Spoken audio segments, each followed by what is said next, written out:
Et bonsoir à tous, aujourd'hui très heureux, vous le savez, encore une fois de vous retrouver sur le BTC face au dollar. Et je suis aujourd'hui, vous le voyez sur le graphique Bitstamp, quelque chose d'extrêmement important à montrer ici en vidéo, surtout pour les investisseurs, c'est-à-dire pour le long terme. Ici clairement sur le graphique avec Bitstamp, c'est d'ailleurs le premier graphique qui montre ce signe-là. On vient de faire un léger plus haut par rapport au dernier plus haut qui avait été fait ici en octobre de 2019. Donc ici, le plus haut Bitstamp précédent avait été fait aux alentours des prix, si j'arrivais à être précis, aux alentours des 10 350 $. Et actuellement, le nouveau prix connu, si on zoome dessus, on a dépassé, on a été chercher les 10 385 $. Un léger nouveau plus bas. Bitstamp est le premier, je préfère à le dire, ou en tout cas un des premiers graphiques que pour ma part j'ai pu observer avec un plus haut. Donc ici pour le moment, si on va par exemple sur Coinbase, par exemple, on n'a toujours pas fait de plus haut. Malgré tout, Bitstamp c'est déjà vraiment pas mal. On a déjà un premier graphique qui montre ça et clairement on peut spéculer qu'on est enfin haussier sur le BTC. Alors bien entendu, on attend les confirmations plus fortes sur les autres échanges, mais clairement si Bitstamp l'a déjà fait, je ne vois pas pourquoi Coinbase et les autres ne le feraient pas non plus. Donc maintenant, grossièrement, ça veut dire quoi? C'est qu'on a entre guillemets, attention, moins de chances de retrouver un nouveau plus bas, que les boules prennent la main et sont occupées de gagner, vous comprenez bien le combat. Donc ici, encore une fois et toujours, on va rester sur le même plan pour ma part, c'est-à-dire que ici on est sur le plan que je voulais montrer, c'est celui de Coinbase ici, sur le plan du coup haussier avec un retracement assez intéressant à un moment pour repasser à l'achat du BTC. On va regarder tout le plan, on va tout expliquer ça également et surtout on va mettre l'accent aujourd'hui sur le profil d'investisseur et non pas le profil de trader, d'accord? Donc on va vraiment faire tout ça aujourd'hui. En plus de ça, on va montrer le décompte. Je vais également montrer le petit décompte qu'on peut faire de ceci, ce qui a été fait dans les dernières heures. J'étais en observateur, vraiment j'ai dit waouh, ça pump pas mal, comment est-ce que ça se passe? On va regarder ça. On avait déjà vu ça hier d'ailleurs, c'est-à-dire que grossièrement, nous ce qu'on attend, vous le savez très bien, c'est pour repasser pour les investisseurs entre guillemets, au rachat avec un retracement baissier de 50 à 61,8% de Fibonacci et retrouver une zone d'achat intéressante. Malgré tout, ça ne le fait pas pour le moment, d'accord? Donc on va regarder ça. Et hier, on l'avait dit en vidéo, donc ici une vidéo qui date du 10 février 2020. Si jamais, vous voyez que ça baisse pas, il faudra refaire tout le calcul et qu'au contraire, ça monte comme la flèche jaune qui est indiquée ici. Il faudra refaire tout le calcul pour retrouver une zone d'achat à investisseur, encore une fois, plus pertinente plus tard, en retraçant son Fibonacci, etc. et retrouver des zones d'achat plus intéressantes. Mais ici, encore une fois et toujours, vous le savez, en investisseur, la plupart du temps, il est mauvais d'acheter quand c'est vert et il est meilleur d'acheter quand c'est rouge. Déjà là maintenant, je vous parle d'ailleurs si vous êtes investisseur avec un certain profil offensif, mais on va vraiment parler de tous les profils vraiment conservateurs à fond, les profils un peu plus offensifs, les profils vraiment très offensifs. On va vraiment essayer aujourd'hui d'aborder ce profil-là d'investisseur et non pas forcément de trading aujourd'hui. D'accord? Un peu de trading n'empêche, mais un peu moins que ce qu'on va parler d'investissement. Avant de commencer d'ailleurs, je voulais juste également montrer un petit truc. Dites-moi juste dans les commentaires si c'est un scam, si selon vous c'est de l'arnaque que j'ai reçu par mail, mais grossièrement, moi je crois que c'est de l'arnaque. Je vais vous montrer, c'est le fameux, comment ça s'appelle? C'est un mail reçu, j'ai fait une capture d'écran pour vous montrer le mail, mais grossièrement, ce serait la société VPN, je ne sais pas ce qu'ils font, c'est ça, c'est des serveurs, peu importe, ceux qui s'y connaissent, vous savez de quoi je parle. Grossièrement, un partenariat ou je ne sais pas quoi, des publicités pour eux que je devrais faire sur mes vidéos. J'y crois absolument pas, ma chaîne est tellement petite, je vois pas pourquoi ils aborderaient ma chaîne, j'y crois pas. Placement de produits de VPN ici, vraiment, j'y crois, mais tellement pas, donc je réponds même pas à ce mail-là. Maintenant, à vous de me dire dans les commentaires si vous y croyez, mais personnellement, j'y crois tellement pas. Pour moi, c'est arnaque et ça sent vraiment à 1000 km.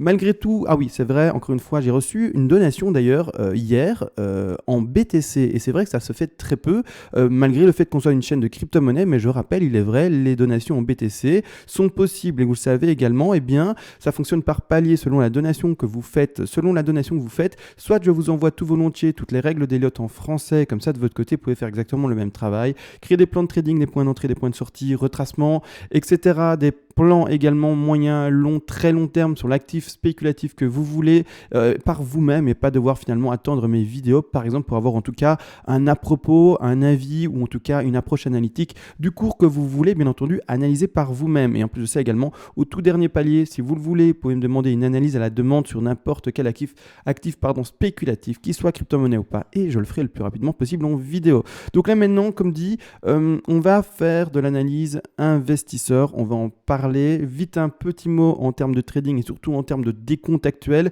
Je reste pour le moment avec la petite hausse. Alors oui, c'est une petite hausse entre guillemets, même si la bougie verte, elle est magnifique. Elle est vraiment, entre guillemets, une des plus grosses qu'on ait connues dans tout l'historique actuel depuis les 2 derniers mois, depuis décembre qu'on monte. Grossièrement, c'est quand même une des plus grosses. Malgré tout, la hausse, et donc ce qu'on a cassé pour le moment à la hausse, c'est-à-dire ici sur Coinbase par exemple, les 10 400 $ ne sont pas suffisants pour moi. C'est-à-dire pour moi, pour me sortir du plan avec retracement ici de 2. D'accord? Pour le moment, le sous-décompte ici est propre. Maintenant, je ne vois toujours pas pour le moment d'extension. Il faudra vraiment voir d'ici les jours à venir comment est-ce que ça s'exprime pour pouvoir vraiment donner une affirmation plus forte sur une extension de cette affaire-ci. Mais là, je l'introduis pour ma part, encore et toujours, pour le moment, dans une figure corrective. C'est-à-dire que j'avais déjà exprimé hier d'ailleurs, la WXY, je vous avais dit WXY, on va en parler seulement si le cas se propose et vraiment se détermine durant l'avenir.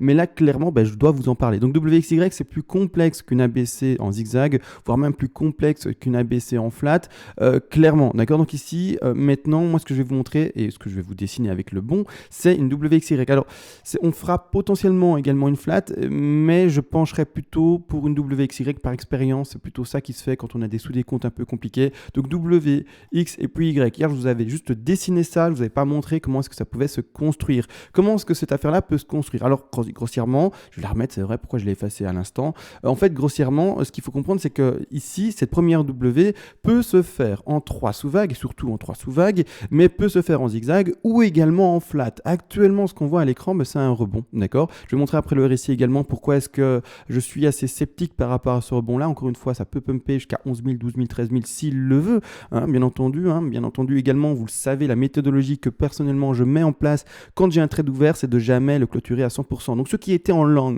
vous n'avez pas normalement clôturé à 100%. Bien entendu, vous le laissez encore et toujours ouvert jusqu'au TP, etc., qui ne sont pas pris et vous invalidez votre sortie seulement quand vous faites prendre votre stop loss. D'accord, on a vraiment fait ce travail-là ensemble pendant les derniers mois ensemble. Donc normalement, vous avez la méthodologie qui est acquise et vous avez normalement pas perdu votre long s'il était initié déjà de plus bas, d'accord? Donc ici maintenant, malgré tout, cette W qui peut se faire en flat, c'est-à-dire que là maintenant, ce qu'on peut voir ensemble, alors je ne détermine pas le sommet là parce que vous allez le voir qu'avec le retracement d'ailleurs, je vais le montrer après, pas maintenant, mais clairement je vais déjà vite dessiner bien ce qu'on pourrait faire comme début de W. C'est une ABC en flat toute classique, donc ici je vais la mettre en blanche.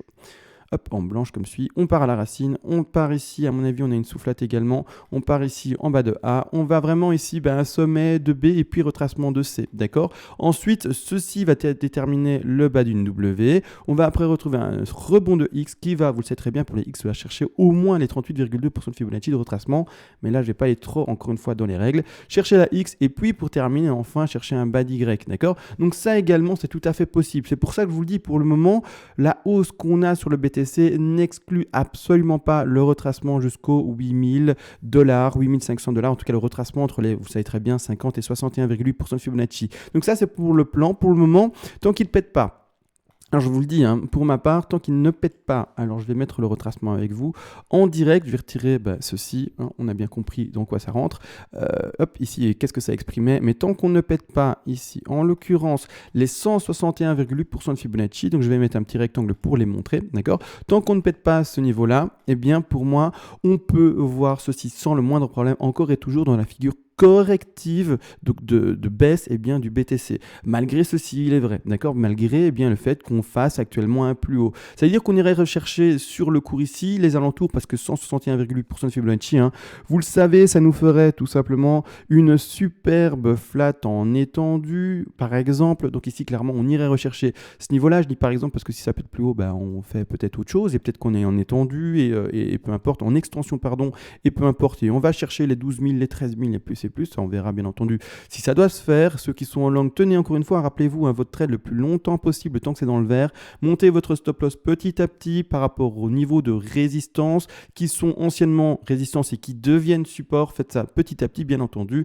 et essayez d'aller avec le cours le plus longtemps possible jusqu'à ce que ça soit invalidé totalement et vous y croyez plus parce qu'il y a trop de mèches rouges ou alors que tout simplement votre stop loss sera pris parce que il a été monté légèrement trop haut ou heureusement trop haut parce que finalement c'est que ça crache de trop et on écrase trace du coup tous les niveaux de support. Mais ça, c'est déjà expliqué dans toutes les vidéos précédentes. Donc pour le moment, ceci, on peut encore l'inclure et je vous le dis dans une figure corrective baissière. Si ça ne casse pas tout ce niveau-là, on reste dans ce niveau-là. Par contre, on verra demain ce qui s'est passé, si ça continue à monter, etc. Si ça baisse, on verra demain. D'accord? Pour le moment, je suis vraiment dans l'observation. Je mets un peu, on met un peu de frein, d'accord? Vraiment, on observe et on regarde ce qui se passe. Parfois, il faut pouvoir temporiser. Si eh bien, vous êtes toujours derrière votre écran en train de vous dire, il faut que je traite ça.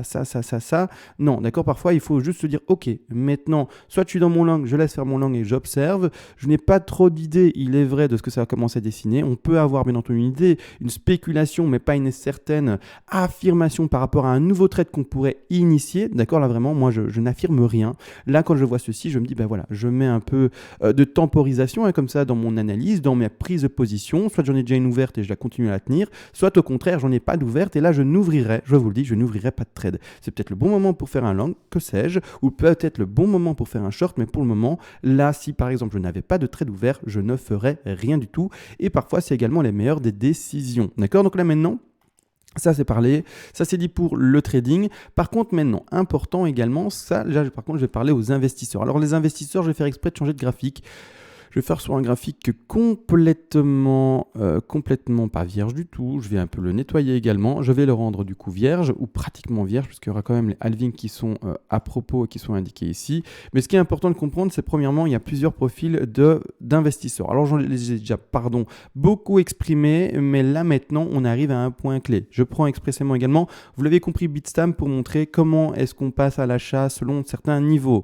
Mais non, j'insiste également, on va parler maintenant directement selon le profil conservateur, mais qui essaye de lisser ses points d'achat. C'est-à-dire que grossièrement, c'est quelqu'un qui va acheter par palier. Il y a différents profils. Il y a vraiment le profil conservateur extrême. Celui qui est sur la défensive, vous le savez bien, extrême, c'est-à-dire que lui, il va attendre des confirmations très puissantes. C'est-à-dire que par exemple, il va repasser à l'achat. Quand on va casser bien ce niveau ici de résistance actuellement horizontale, c'est-à-dire les 14 000, les 13 000, et là, quand on aura cassé bien les 13 900 $ sur Bitstamp, je préfère préciser quel échange en tout cas est utilisé en ce moment. Une fois qu'on aura cassé ce niveau-là, et bien là il passera à l'achat parce qu'il dira ben voilà, enfin toute la phase de correction aura été terminée, je passe à l'achat là-dedans. Maintenant encore une fois, c'est une manière de faire, mais c'est pas de ça dont on parle aujourd'hui. Ça c'est vraiment conservateur à mort, c'est vraiment défensif à mort et il y a de tout bien entendu pour faire un monde. Malgré tout aujourd'hui, ceux qui veulent quand même acheter par palier, n'oubliez pas, c'est-à-dire que vous avez votre bague par exemple qui représente, genre je donne un chiffre vraiment expressément très bas pour ne choquer personne, mais votre bague par exemple est constituée de 100 $, on va dire plutôt en euros étant donné que je pense que je parle à une majorité de Français. Votre bague est composée de majoritairement, pardon excusez-moi l'articulation, j'ai eu du mal, mais majoritairement 100 €. De ce fait, il faut diviser votre capital en plusieurs petits paliers, d'accord? Si vous voulez 4 paliers, plus, maintenant 4 paliers, je vous le dis déjà, c'est un peu léger, d'accord? Le mieux, c'est quand même 6, 7, 8, même voire presque 10 paliers pour pouvoir vraiment lisser un maximum ses points d'achat et vraiment pouvoir bien avoir chaque fois qu'il y a un signal, soit de boule, soit un signal bear, et bien pouvoir acheter, bien entendu, au bon moment. C'est-à-dire qu'ici, je vais faire exprès d'ailleurs de remettre un indicateur, je vais mettre la moyenne mobile, ici clairement, moving average, voilà, hop, c'est parti. On va la mettre en 200, alors je vais la mettre visible, elle est visible, super, je vais changer juste un peu, là je l'ai supprimé, pardon, excusez-moi, mais je vais la mettre en 200, je vais passer également en daily après, hop, je la mets en 200, je vais changer son style, je vais la mettre en quelque chose de beaucoup plus clair, comme suit, et je vais la mettre en plus épaisse, ça ne se voit pas, où est-ce que le style, ici la ligne est plus épaisse, là, d'accord, voilà, donc là maintenant, d'ailleurs je suis en daily et c'est parfait, là maintenant on a tout vu, là ici clairement, maintenant imaginez que si vous êtes investisseur et que vous arrivez dans le cours du BTC seulement trop tardivement par rapport au prix qu'on a pu connaître en 2015, en 2016, en 2017, en 2018, 2019, mais que vous arrivez maintenant en 2019, donc maintenant, voire même 2020, d'accord? Pendant vraiment cette nouvelle phase, entre guillemets, de crash, même si, vous le savez très bien, le plus bas normalement était connu aux alentours des 3000. Là maintenant, vous avez par exemple divisé votre bague de 100 € en 10. Donc vous allez investir 10, 10, 10, 10 à chaque fois qu'il y a un signal acheteur. Les signaux acheteurs sont lesquels? Premièrement, par rapport au Fibonacci et le retracement. C'est ce qu'on est occupé de faire, vous l'avez compris. ici, alors qu'on montre le bon graphique, ici, d'accord? Ça ici, c'est le niveau de retracement 50-61-8, on retrouve une zone d'achat, d'accord? C'est clairement ce qu'on doit faire. Alors ici, on va sur Bitstamp et on remontre ce niveau d'achat. C'est-à-dire que par rapport à la dernière hausse qu'on a eue, on repasse à l'achat, bien entendu, vous le savez, la même chose sur un 50-61-8. Donc ici, quand on pose son Fibonacci, les zones d'achat pour le BTC sont les suivantes, c'est-à-dire vous allez acheter bien les 50 une fois, d'accord? Vous allez acheter quand on redescend et qu'on continue à descendre les 61,8 deux fois, donc vous avez fait 2 investissements dans cette affaire-ci, d'accord? Par après, une fois que vous aurez des confirmations de break à nouveau, de par exemple la moyenne mobile 200, c'est pas pour rien que je l'ai indiqué ici en daily. Moyenne mobile 200, il faut le savoir, c'est un gros signal bullish, n'empêche. On attend toujours confirmation si jamais il y a un rollback de cette affaire-là, mais la plupart du temps, une moyenne mobile 200 qui break, eh bien, est un bon signal d'achat parce qu'une fois qu'elle est vraiment break et qu'elle indique vraiment une hausse du cours, elle ne se fait, en tout cas historiquement par rapport à ce qu'on a pu connaître, elle ne se fait plus break à la baisse. Donc ici, grossièrement, le dernier cycle qu'on a pu connaître ici en date de 2014 jusqu'en presque 2016 ici, voire même 2016, eh bien ce qu'on peut voir, c'est qu'au moment où on le break franchement et que le marché, le nouveau marché bull commence, on ne passe plus en dessous. En tout cas, les mèches viennent le tester, mais jamais vraiment on arrive à se mettre et s'installer à nouveau en dessous de cette moyenne mobile 200. Donc ici, vraiment très très bon signal. Et donc c'est-à-dire que là, au moment où on casse la moyenne mobile 200, on achète encore une fois. Donc ici, pour exemple, on va illustrer tous les points d'achat. Imaginez, vous l'avez divisé en 10, d'accord, en 10 points d'achat. Vous mettez donc du coup, on casse les 50, hop, on fait un point d'achat, d'accord. On casse plus bas également, c'est-à-dire que hop, on met un deuxième point d'achat encore plus bas, d'accord. Ici, on achète également les 50, les 61,8, on lit cette affaire-là. On monte, on monte, on monte, on observe cette moyenne mobile 200, on la casse à nouveau, c'est-à-dire que on remet encore une fois un troisième point d'achat ici. Maintenant également, vous le savez, alors je retire ici, il y a également les fameuses résistances obliques, c'est-à-dire que là pour les investisseurs c'est comme ça, hein.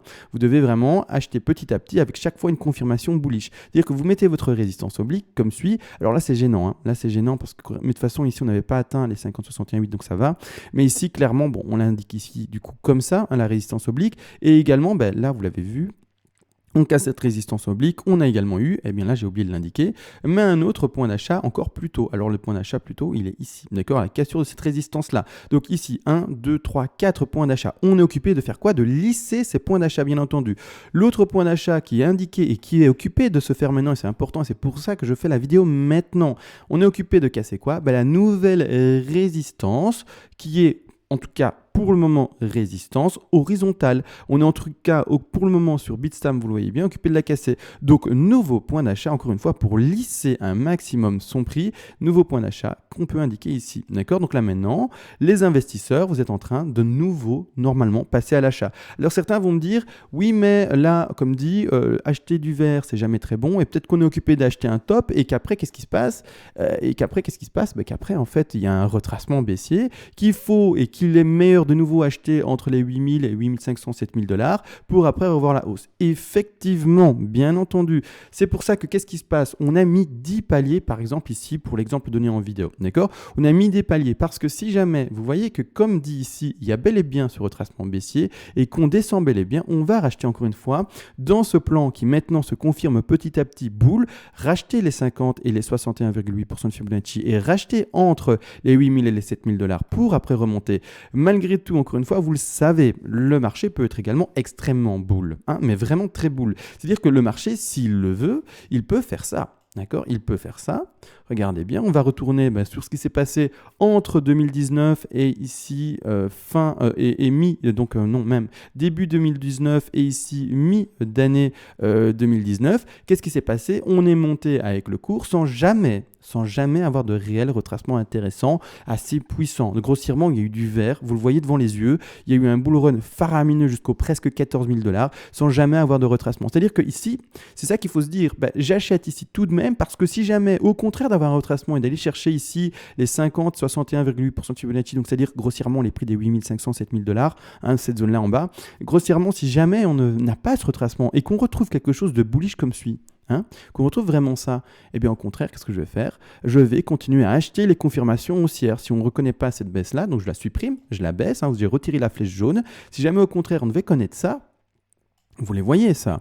Eh bien, on va racheter à chaque fois les nouvelles confirmations pardon, haussières et on va monter avec le cours. Donc les prochaines confirmations haussières, eh bien, vous l'aurez compris, ah, je me suis un peu trompé de bouton, j'essaye de faire un copier-coller, eh bien, seront les prochaines à chaque fois résistance horizontale, d'accord? Donc ici, c'est pour ça que plus eh bien vous avez de paliers d'achat et au mieux c'est, d'accord?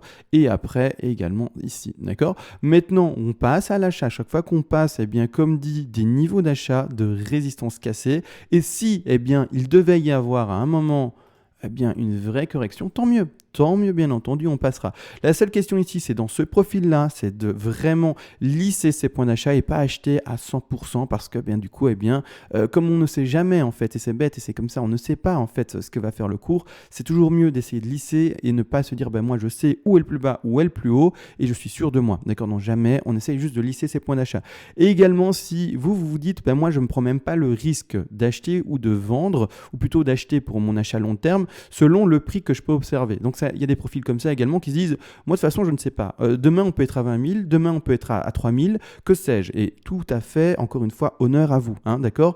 Du coup, comment est-ce que vous pouvez vous faire, en tout cas, comment est-ce que vous pouvez vous adapter par rapport à un investissement, également par palier, mais sans devoir vraiment observer le cours en se disant, bah, aujourd'hui est-ce qu'on a cassé une résistance, aujourd'hui est-ce qu'on a fait un pullback ou plutôt un rollback vers le bas, qu'est-ce qu'on a fait aujourd'hui sur le cours? Vous pouvez très bien également investir en regardant de manière très superficielle le cours, hein, vraiment, donc on retire tout ce qui est à l'écran, vraiment, je vais essayer de tout retirer de manière assez rapide. J'y arrive pas, donc je vais faire ça manuellement quand même. Mais grossièrement, vous, ce que vous allez faire, c'est acheter.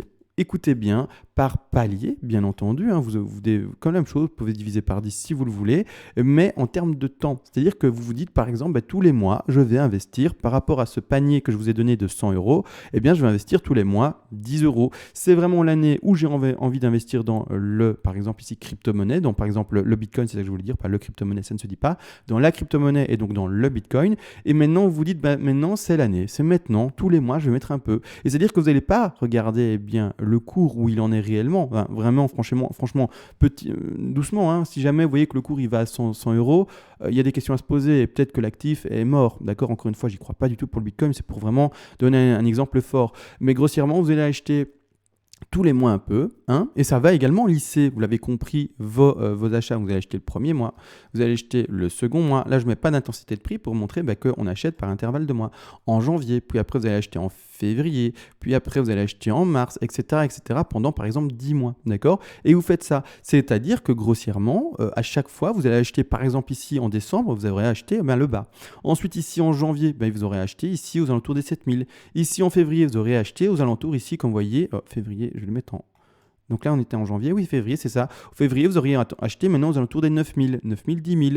Maintenant, en mars, qui sait, peut-être que ça va descendre. Alors, je mets l'exemple, hein, peut-être que ça va faire ceci, que ça va descendre. Et dans ce cas-là, en mars, vous allez acheter, par exemple, dans cet intervalle-là, des 8000 et également. Maintenant, si jamais ça monte, eh bien, en mars, vous allez plutôt acheter dans cet intervalle-là, des 10 ou 12 000, par exemple, d'accord? C'est ça qui est important à comprendre. Et si au contraire, un jour, ça crache et que ça allait chercher de nouveau les 4000, hein, parce qu'on ne sait pas, encore une fois, je préfère le préciser, ce que va faire le BTC. On peut mettre des plans de trading en place, mais vraiment dire ce que va faire le BTC, sauf si vous avez une boule de cristal, vous pouvez, mais sinon, vous ne pouvez pas. Et c'est-à-dire que si vous avez mis assez de paliers et assez de temps pour investir, vous achèterez peut-être également à nouveau les 4000. Ça vraiment, c'est à vous de voir encore une fois selon votre palier, pas votre palier, mais selon votre profil. C'est très important parce que dans les commentaires, souvent on me demande donc c'est maintenant qu'il faut acheter. En fait, je ne peux pas répondre si c'est maintenant qu'il faut acheter. C'est selon votre profil. Le plan d'investissement et pas maintenant du coup le plan de trading que vous aurez mis en place, mais le plan d'investissement mis en place. D'accord? Est-ce que vous êtes un trader plutôt, pas un trader du coup, investisseur plutôt agressif et que vous vous dites, moi j'ai fait mon analyse, j'achète les 61,8% de Fibonacci de retracement, donc j'achète ce niveau-là uniquement et seulement ce niveau-là parce que vous vous dites moi j'achète en un seul coup, j'achète seulement ce niveau-là et maintenant j'achète à 100%, donc je mets 100 euros ici d'un seul coup à un seul moment. Et maintenant à vous de voir si c'est le jackpot et que ça fait que monter ou si au contraire c'était pas jackpot du tout et qu'au contraire on aurait peut-être pu voir une correction plus forte. Mais ça c'est comme dit, un investisseur déjà beaucoup plus agressif. Vraiment important de comprendre.